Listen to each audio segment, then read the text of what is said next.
Shalom. All praises to Yahweh, Ba'ashim, Yahweh Shai, and double honors to the elders of GMS. Today, we're going to go through some scriptures about this proud man. He is a proud man. Who is that man we're talking about? Esau, the Edomites. Yeah, he is a proud man.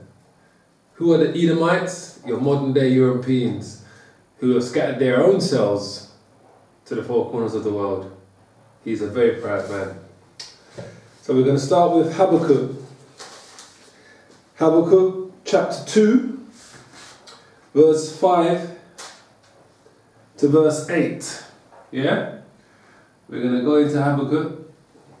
And we're going to talk about this nation of America and its European partners, who we know as NATO, North Atlantic Treaty Organization. Yeah? Habakkuk chapter 2, verse 5. Yea, also, because he transgressed by wine, he is a proud man. Neither keepeth at home, who enlarges his desire as hell, and is as death, and cannot be satisfied, but gathereth unto him all nations, and heapeth unto him all people. So we'll start with verse 5. So verse 5 says, because he's transgressed by wine. How has he transgressed by wine? His philosophies. America, who is our modern day Rome, have pushed their philosophies to the four corners of the world. They want everybody to accept and to live under their philosophies and rules. Homosexuality, greed, murder, rape, pillage.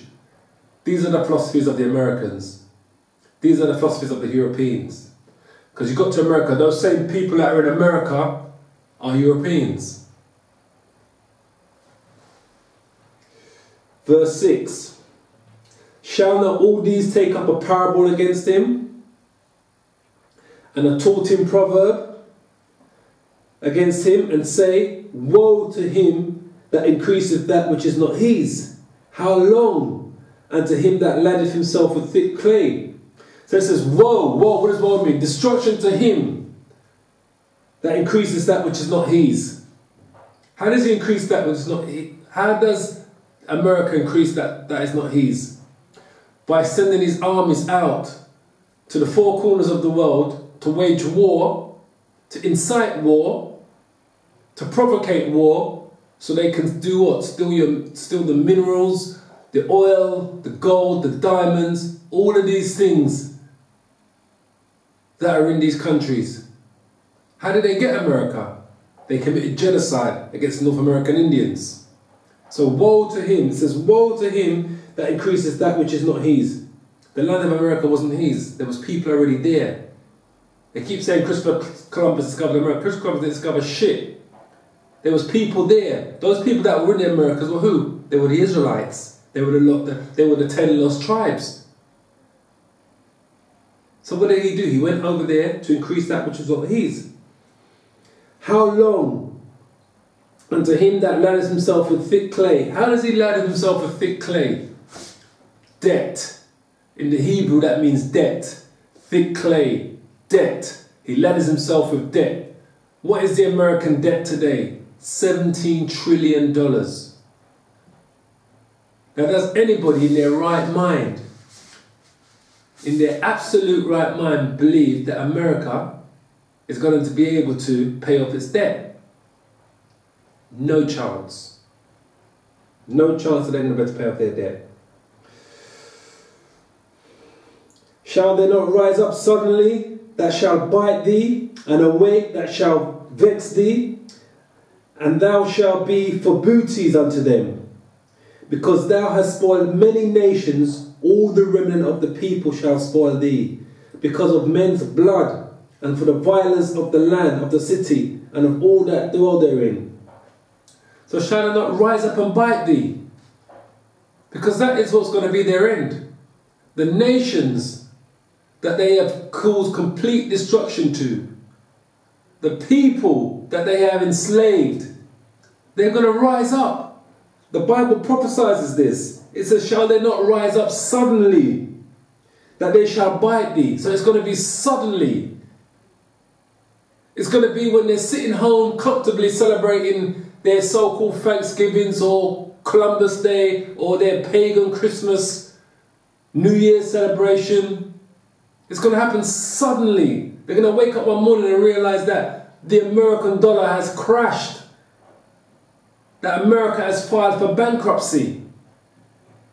Why is it filed for bankruptcy? Because it can't pay its debt. And then all those nations that they owe money to are going to turn against them. And then it's going to become violent. And then they're going to wage war against America. But before that happens, their own people are going to wage war against them. Because the American government themselves are going to have to calm that storm that's going to come from their own people. There's going to be a civil war in America. It's inevitable.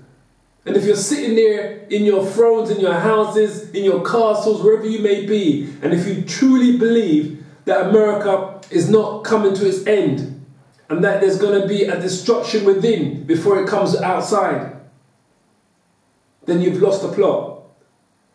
Because once the American economy crashes, once the dollar crashes, once America signifies it cannot pay their debt, there's going to be martial law in America. The people are going to rise up against their own government, and there's going to be a civil war. There's going to be a race war in America. Because like everything, clans, people are going to stick to their own. Certain people are going to get together.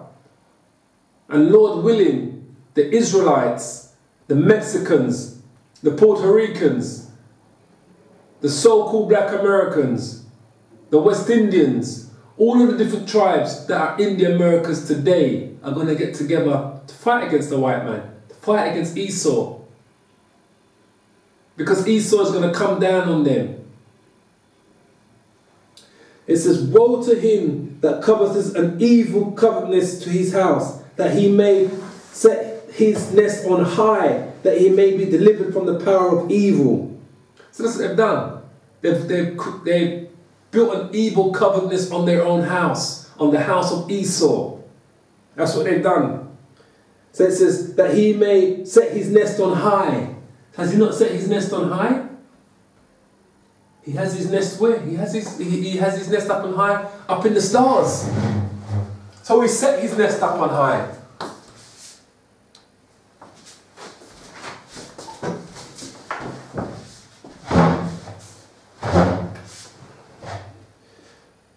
Woe to him that coveteth an evil covetousness to his house, that he may set his nest on high, that he may be delivered from the power of evil.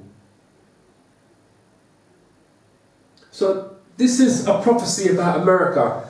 You know, and when we say to you that America is going to come down, the government of America is going to come down on you in such a way. It's going to come down on you in such a way that you're going to be terrified.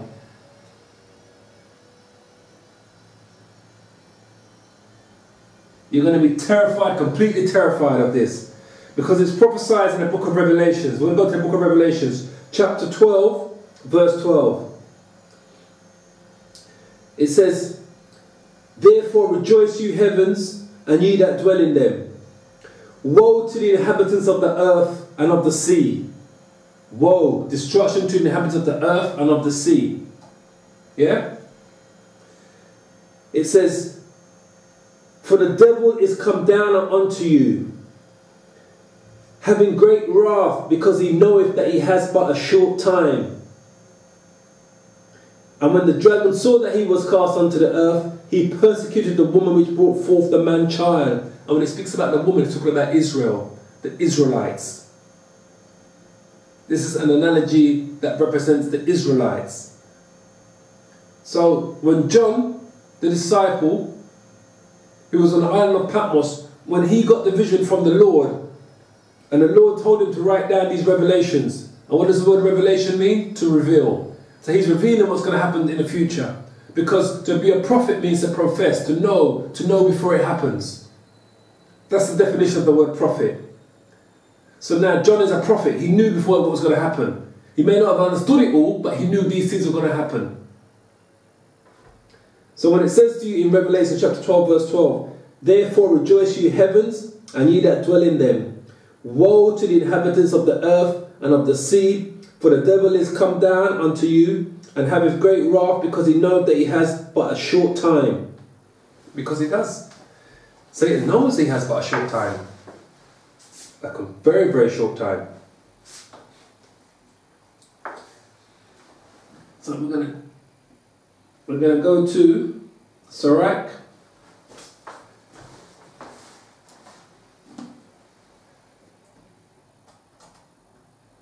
We're going to go to Sirach, chapter 10, verse 7 and 8. Sirach is the book of Ecclesiasticus in the Apocrypha. Yeah?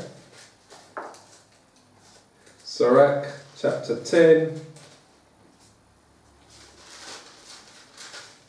Sorry, that's 13.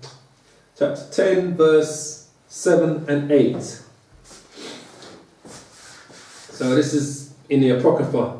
Ecclesiasticus chapter 10 verse 7 and 8. Pride is hateful before the Most High, and by both doeth one commit iniquity. Because of unrighteous dealings, injuries and riches got by deceit, the kingdom is translated from one people to another. So this is a prophecy.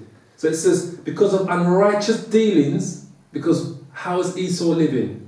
These Edomites are living with their riches, their wealth, their power, by unrighteous dealings and injuries and riches gotten by deceit. The kingdom is translated from one people to another.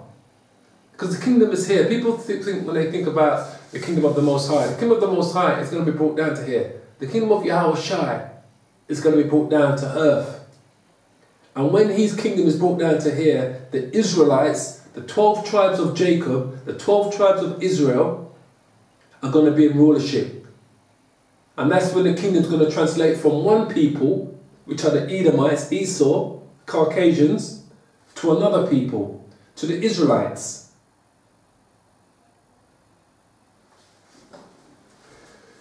We're going to go to Ezra chapter 6, verse 6 to start verse 6. We'll go to the book of Ezra, which is in the Apocrypha again. Yeah? Which is before Ecclesiastic. The book of Ezra, this will be 2nd Ezra, chapter 6.